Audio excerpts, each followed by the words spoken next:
prayer fasting ke ngoba ubonala sengathi kohamba kungadliwa entabeni.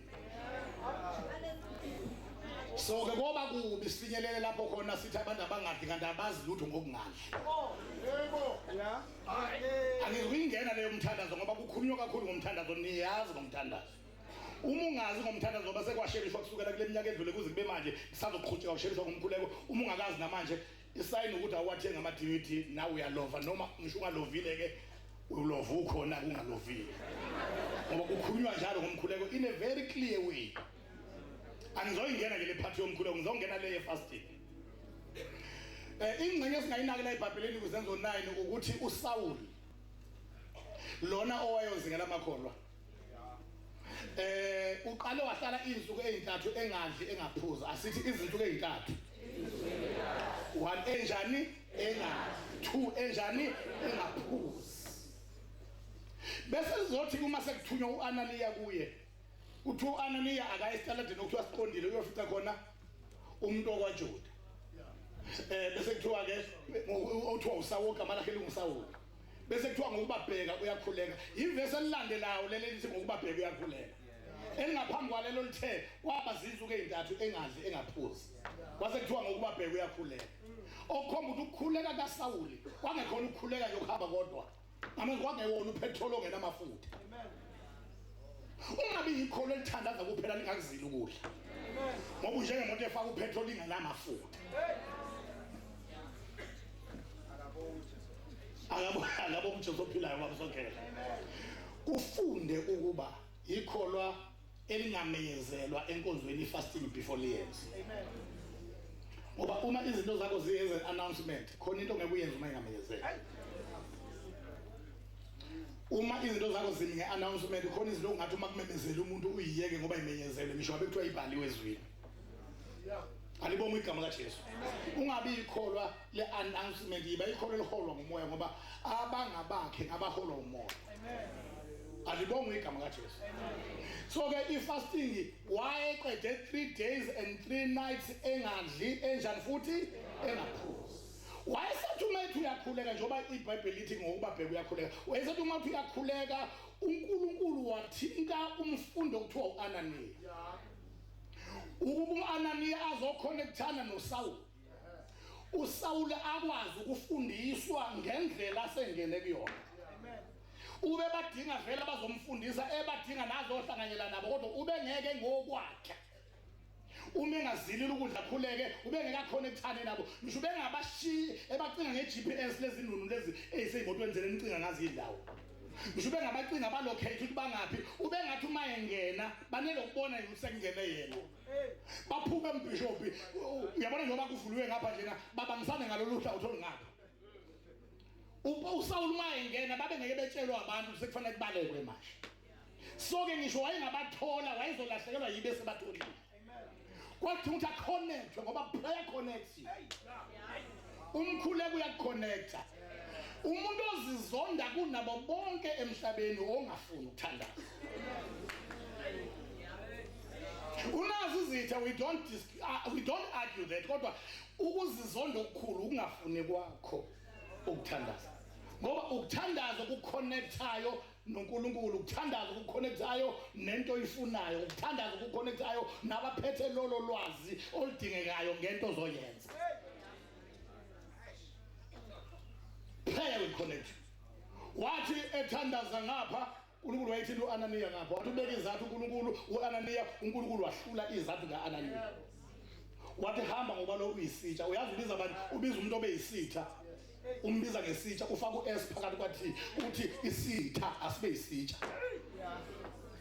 wasuka uAnaniya waqonda khona alibonga amaJesu wambeka izandla kwakuyinkwethu wabona wavuka washumayela udlula uAnaniya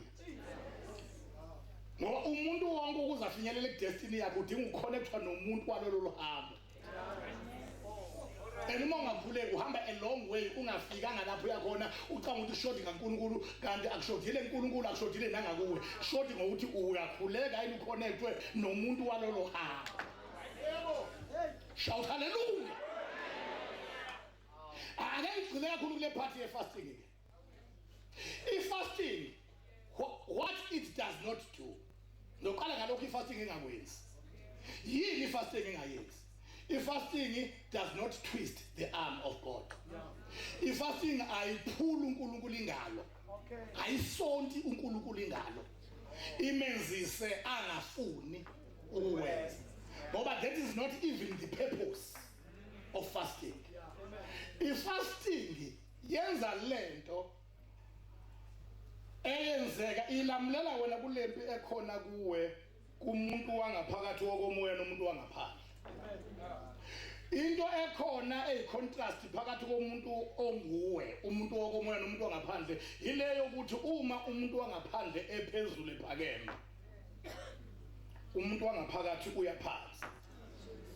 Akwenzeki kuphakame ubili inyama nomoya. Lezi zinto ziyamelana ukuba ungenzi okuthandayo. Inyama ikhanuka okuphambene nokukamoya. Nomoya ukhanuka okuphambene nokwenyama. Impilo yekholwa injengesiso. Uyabona uma uya epaki lento kuthiwa isiso noma uginqonqo ngezulu. Uma kunengane ngapha nangapha lene ngapha ngenkathi iphezulu. Iphezulu ngoba yehlile lengane ngale. Azibi phezulu zombili. Endabeni yempilo yekholwa ngeke ube phezulu kwengamoya kanti uphezulu nasenyameni. Akwenzeki lokho. That is the primary purpose of fasting. Ukuba kwehliswa umuntu kwehliswa ingane yakwa flesh. Kunoginqonqo wempilo yokukholwa ehle owakwa flesh umntwana ukuze umuntu wokomoya akhuphuke. Ubona kunempendulo eyiningize emkhuleko owayikhule kufastile waphendulwa. Ucabanga ukuthi fasting wena yenza yaphendula kanti kwaphakama wena ukhule kuphakela. Hayi ukuthi fasting yenza waphendulwa wawukhuphukile kwifaith wawukhuphukile kwenkamoya. Izinto wawukhule kukulo lali phezulu ngoba akwenzeki kwehleke enyameni ungakhuphukeki ngaphakathi. So ifasting akuyona eyokutwista uNkulunkulu iarm. Umtwista ingalo ukuthi noma kanjani uma ngimzilele eyingaka ngeke angayenzi leyo nto. Uzokutshengisa akuphinde esenye indoda eyathi yenza lokho yadela. Ifika phinga umkamuntu ngamakhelwane imbone enqunu. Bakhona ke abantu impela bayingozi kakhulu uma ubabone benqunu. Kodwa ke ngicela ukunitshela nina abantu balobobili musana ukukhohliseka. Ungacabangi ngoba nakho kukhona umuntu wesifazane wabonwa enqunu indoda yabanjwa yaheheka bese ngihambe mina ngicabanga ukuthi nonke. Cha ngicela ukunitshela mina nginamanyala sengika. Musana ukuphapha. Ngicabanga ukuthi nonke mangena enquna nothola abantu uyobhamba uyazi uhamba ushona kwesipikile esiplani. Uyobhamba. Into nento emhlabeni nabantu uzophoxa into ongakazi uyibone sewunqunile. Ngoba khona abantu ngingathi bayintshwamele nje banqune bentshwamele. Bezwa kuthiwa usuke usukhipha isikhathi sokugcina endodeni uma unqunile. Ayinqune koza ayinqune zafisa ukugqoka.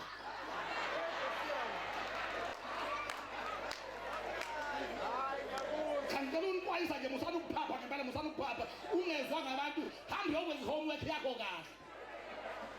Uzobhamba bese uyaqasa ukuze uqamba amanga usuqasa ukuthi uyampanisha ukuthi akarespondanga ngani umpanisha ngokuqamba amanga ukuthi ukurepile kanti ufuna ukumpanishela ukuthi njena ubhampile uqasa lokubhamba ubhampile bhamp ubhampile.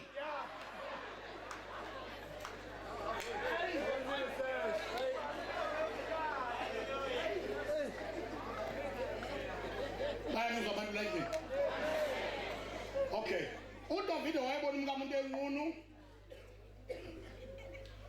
wayese ehuhela igama lezulu right elifithayo impela lelo kwaba nohuhela ne wayesevele ethi indoda bebona indlela abangathila ngayo lapha empini ukuze ingabe sakwazi ukuqhubeka nalo mama sekufuna ukuqhubeka yena wasibeka isisu kumkamuntu indoda esempini wakhulelwa ke uBathsheba bambiza kanjalo uma ke sizaliwe ingane seyiyagula ingane product yokuphinda outcome of adultery. Ingane umphumela wokuphinga kwakhe uDavid usezile ukudla ngoba watshelwa kabi ukuthi uma uzile ukudla uThristu uNkulunkulu ingane. Bokhona abantu abazile ukudla batshelwa kabi.